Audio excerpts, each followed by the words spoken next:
What's going on, everybody, and welcome back to Comic Breakdown. In this video, we are jumping into Strange issue number 7. Before I do get into this one, I do want to let you guys know that I will be going on vacation for the next 5 or so days. I will have a handful of videos that will be releasing during that time, but with me going on vacation, that means that next week, DC Comics are going to be moved from Tuesday to Thursday, just for next week, and that's because I simply just won't be back in time to be able to get DC Comics out on Tuesday. But getting back to this video, we are focusing on everything that has been going on with Clea Strange. She has been dealing with the Blasphemy Cartel, and then she has also been dealing with the Harvestman. This is Death Sorcerer Supreme. We have learned throughout these issues that this is in fact Stephen Strange. And now we have Clea racing off to confirm these suspicions. Now make sure you guys have subscribed to the channel, make sure you like this video, and with that being said, let's dive into this breakdown. Alright gang, so as we dive into this one, we have Clea Strange, who is flying as fast as she possibly can. She is making her way to the Harvestman. All this time, she believed him to be dead, not recognizing that he has been standing in front of her this entire time. Not a prisoner of death, but a slave to death. Hiding his face behind that golden mask, hiding behind the name that is Harvestman. Right now, Clea Strange is feeling a little bit betrayed that if Stephen Strange stood before her after all this time, how could he not say anything? That is where we see the Harvestman battling against one of the Revenants. The souls in the underworld have been taking over dead superheroes, dead villains, anybody that they can get their hands on that has enough power to be able to do what they want. That, of course, is freedom. There is a rebellion against death right now. That is the whole reason this Stephen Strange has become the Sorcerer Supreme of Death. And with each rising revenant, each of them gets stronger. Having a greater number of ghosts bound together, the Harvestman finds himself battling alone. That, of course, is until we have the arrival of Clea Strange, coming in and taking down Goliath. She says only one word. Looking to the Harvestman,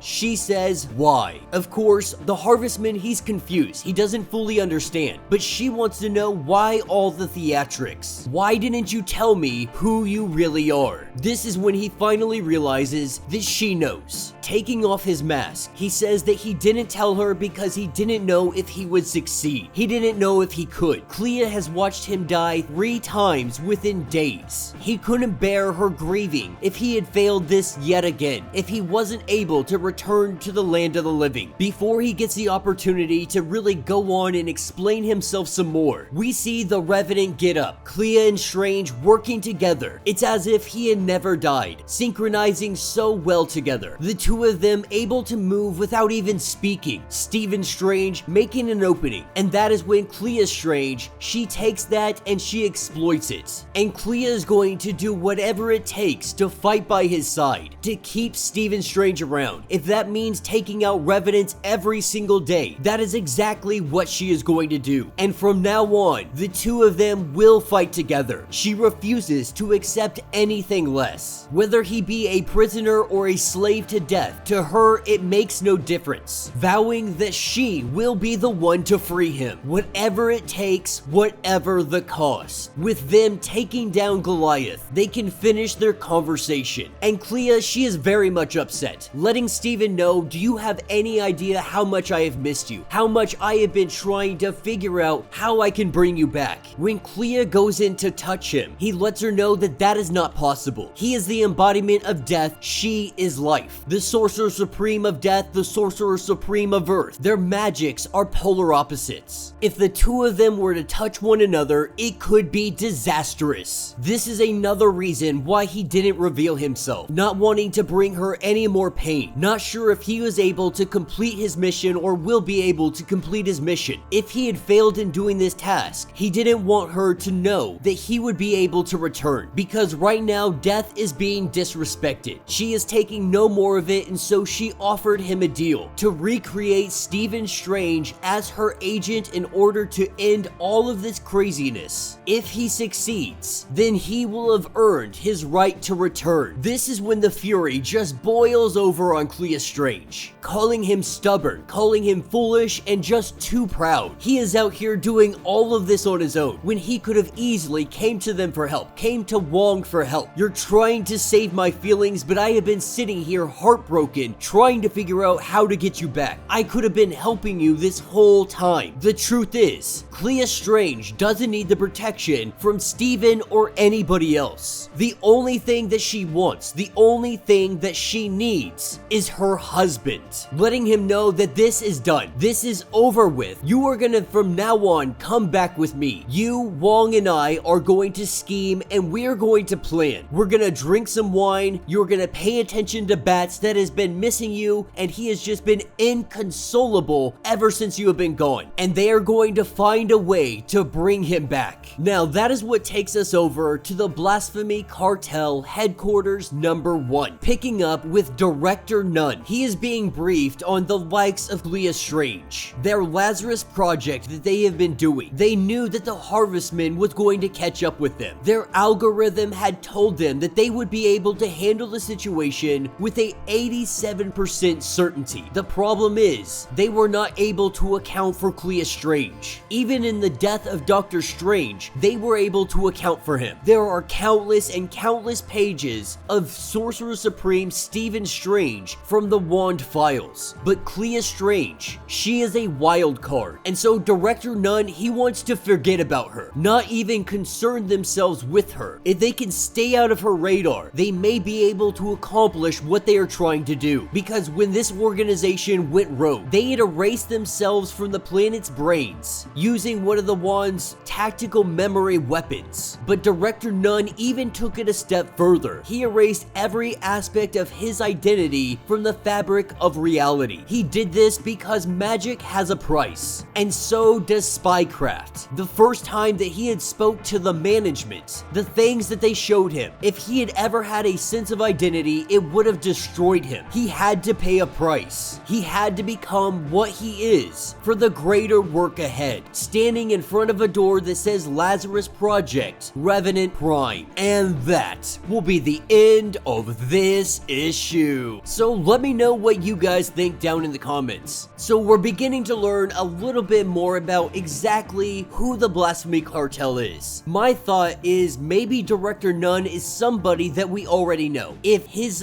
identity, if the memory of him was erased from every single person on Earth, that means he could very easily be somebody that we know. I will admit that I'm not happy with the idea that we continue to use this. From Daredevil to Spider-Man to freaking the X-Men, memory wiping is becoming such a regular usage within inside of Marvel Comics. And it's not even necessarily for the greater good. We're not creating new characters. People's memories are getting wiped and then it's getting reversed. It really ends up being pointless at the end of the day. But I will say that in this scenario, it kind of makes sense. If you want to be an organization that goes undercover, if you want to stay hidden from the world, if you want to operate in the shadows and nobody know about you, this is exactly how you do it. Now, obviously, we can see that these memories, they can be brought back. Jean Grey just did it with Wong in the last issue. And now that Wong understands exactly who is behind everything and what is going on, Clea Strange, Stephen Strange, and Wong, all of them are going to join forces, share information, and then they are going to start making moves on the Blasphemy Cartel. One other thing I want to point out, we are only 7 issues in. 7 issues, and we're already building up to the return of Stephen Strange. Now, don't get me wrong, I enjoy having Stephen Strange gone. I enjoy him as the Sorcerer Supreme, but personally, I really am enjoying Clea Strange being the Sorcerer Supreme. It will be interesting to see how this plays out and where everybody is going to fall once this is all said and done. But like any comic, heroes don't stay dead. They don't stay dead for long and they make their return eventually. But let me know your thoughts, let me know your theories. If you would like to get caught up on everything going on with this series, be sure to check out the link in my description as well as the top of this video. It is going to get you completely caught up on everything going on with Strange. If you would like to support the channel, you can always do so by joining the channel membership. Much like Patreon, having 5 different tiers, from $1 to $50, from loyalty badges to getting free comics every single month. Not only are you helping out the channel tremendously, you are getting tons of perks perks in the process. Now, if you can't do that, do me a favor, subscribe to the channel, like this video, hit that notification bell, and with that being said, until the next breakdown.